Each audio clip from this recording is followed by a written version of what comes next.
Entre mer et forêt, le petit train de Saint-Trojan fait ses derniers tours de piste. À son bord, quelques touristes de passage et des locaux qui profitent enfin de leur île après la saison estivale. Ça reste le meilleur moment pour nous parce qu'on a fini la saison, on est détendu, on a encore les belles couleurs et on profite surtout des enfants et des petits-enfants qu'on n'a pas pu voir pendant l'été. Comment vous la caractérisez cette vie à l'année? Une vie paisible, loin du stress, une vie simple avec les vraies valeurs. Voilà, la terre, la mer, ce qu'on a besoin.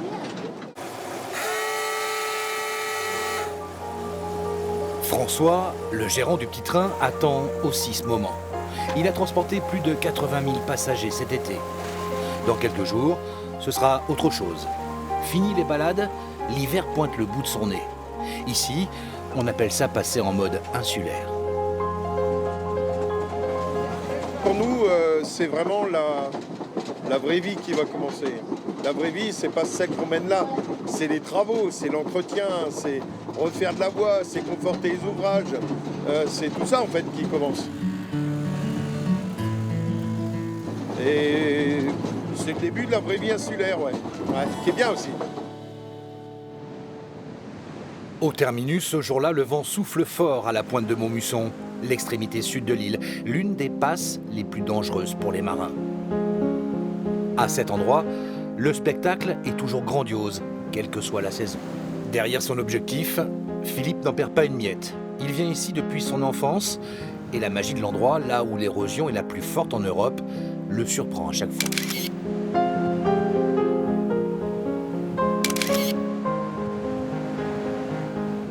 Moi, ce que je trouve marquant, c'est que j'ai connu ces lieux garnis de dunes infranchissables.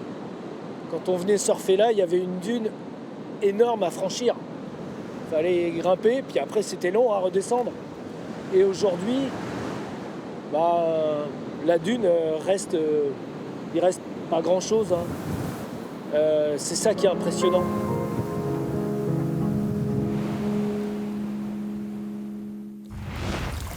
Changement de décor, ambiance pluvieuse, le jour n'est pas encore levé. Dans leur ciré jaune, Christelle et son mari travaillent et préparent leurs huîtres, quelles que soient les conditions météo. Oui, il n'y a pas que l'été, le soleil, la plage, et voilà, la pluie, et là aussi, il en faut. Même pour les huîtres, c'est bénéfique. On n'a pas eu beaucoup de pluie cette année, donc c'est pas mal. Pas de temps à perdre. Dans quelques semaines, pour eux, ce sera le rush de Noël, les fêtes de fin d'année, le moment où tout se joue. Christelle a changé de métier pour s'installer ici. Il y a quelques années, elle était esthéticienne sur le continent. En 2020, nouveau cap pour devenir ostréicultrice et vivre avec son mari sur l'île d'Oléron. Aucun regret. L'authenticité, le travail en extérieur, malgré qu'on est tributaire de la météo, mais ça a ses charmes aussi. Non, pas de regret. C'est plaisant. L'hiver, on retrouve un calme qui repose et l'été, toute l'agitation, l'effervescence avec toute la masse de touristes qui arrivent, les vacances. C'est deux ambiances. Attends, je pousse celle-ci.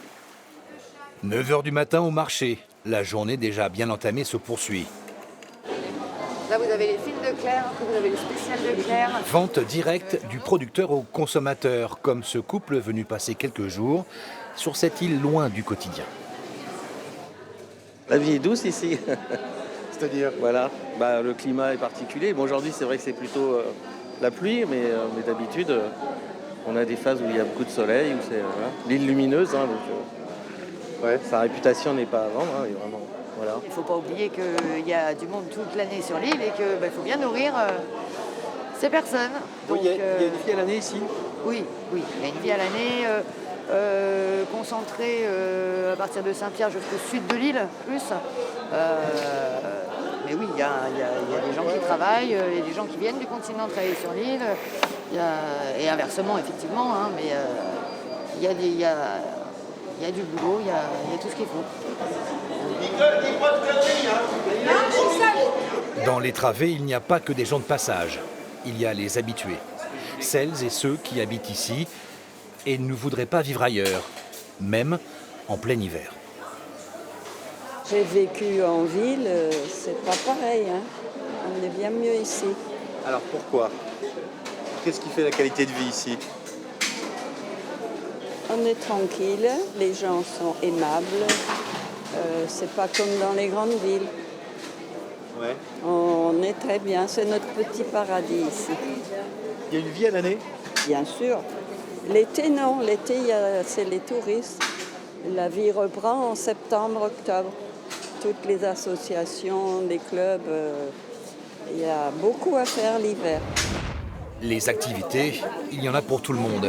Salut Christian, ça va? Des dizaines d'associations culturelles, sportives, comme le Launch Code par exemple. Ce club compte 350 adhérents, 4 sorties par semaine, tout au long de l'année. C'est à la tête. Là, pour l'instant, l'eau est encore à 17. Dans un mois, elle va être à 15. Dans 2 mois, elle va être à 12. Un bain de jouvence à portée de marche, sur toutes les plages de l'île de Léron. Allez.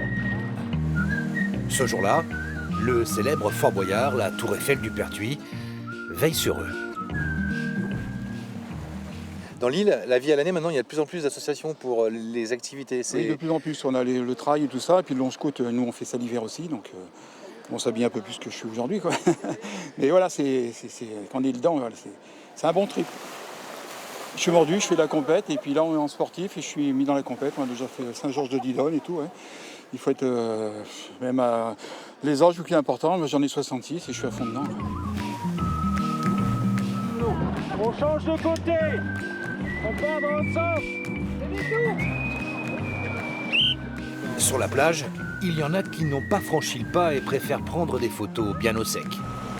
Laurence a fait ses premières saisons sur l'île et revient régulièrement rendre visite à ses parents. C'est un super cadre de vie, quoi. Même l'hiver, c'est génial. Pouvoir venir marcher sur la plage, même quand il pleuviote comme aujourd'hui, c'est génial. Travailler à l'année, trouver un logement, les questions qui fâchent, le revers de la médaille. Plus de 350 000 personnes l'été, 35 000 en hiver. Hors saison, beaucoup de volets sont fermés. Plus de 60% des maisons sont des résidences secondaires. Le prix de l'immobilier a explosé depuis le Covid. Mais pour certains, s'installer ici tout le temps, profiter de ce cadre, est devenu un objectif de vie. Moi, je connais que hors saison, en fait. Enfin, je viens ici printemps et automne. Ouais. Ouais. Pourquoi? Je suis amoureux de l'île jusqu'à ce que j'habite ici. Ça, c'est un rêve? Ah ouais, je pense que c'est plus qu'un rêve. Je vais y arriver, ouais. Ouais. C'est mon objectif. Je sais pas, je m'y sens bien, en fait. Il y a comme une atmosphère particulière qui fait que je me sens bien ici, dès que j'ai passé le pont. Pour d'autres, c'est déjà une réalité et toute l'année. Il suffit juste de trouver le bon équilibre, que ce soit sur l'eau ou dans les airs. François, lui, profite de la morte saison pour décoller de la plage et jouer avec le vent. Prendre de la hauteur, observer comme pour mieux appréhender comment les autres s'approprient ce territoire bordé par l'Atlantique. Et finalement, c'est juste une question de temps. Il faut s'imbiber. Et pour s'imbiber, il ne faut pas se tremper.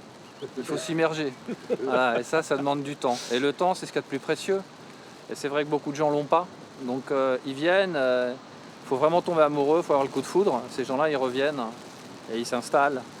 Ils ont le projet de revenir ici vivre dès qu'ils auront acheté la maison ou ils viennent en vacances. Et ouais, moi, je vois beaucoup de gens comme ça qui ont d'abord une résidence secondaire, ensuite résidence principale, quoi.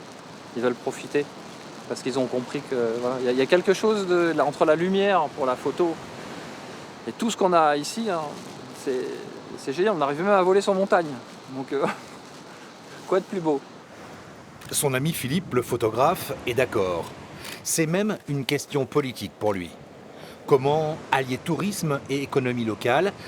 Comment trouver le juste équilibre dans cette vie insulaire?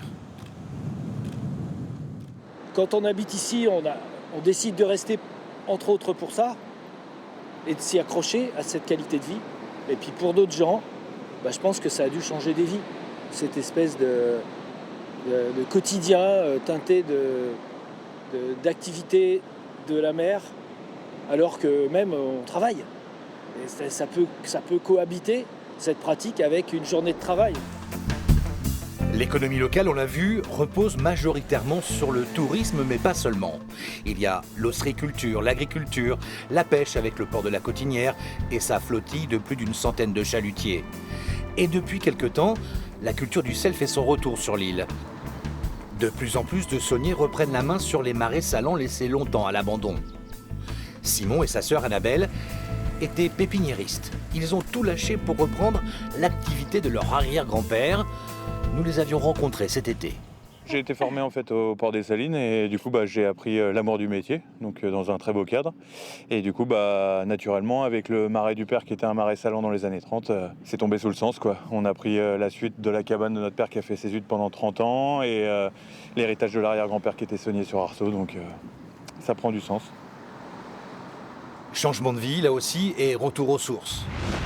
Un an après le début de l'aventure et une première récolte très satisfaisante, Simon surveille ses marais en attendant l'hiver. Pour nous, l'hiver, ça va être l'autre facette en fait de ce métier, c'est-à-dire tout ce qui est tri du sel, préparer au moins tout ce qui est fleur parce qu'elle est plus ou moins sèche, alors que le gros sel, lui, mérite encore un petit peu de séchage. Donc essayer de le mettre en condition pour commencer à trier petit à petit et prendre un peu d'avance pour l'année prochaine et surtout préparer la saison à venir. Dans leur cabane sur le port du château, en revanche, l'activité bat son plein. Il y a toujours des clients pour acheter leur sel. On se tient au courant, pas de soucis. Ouais. Plaisir.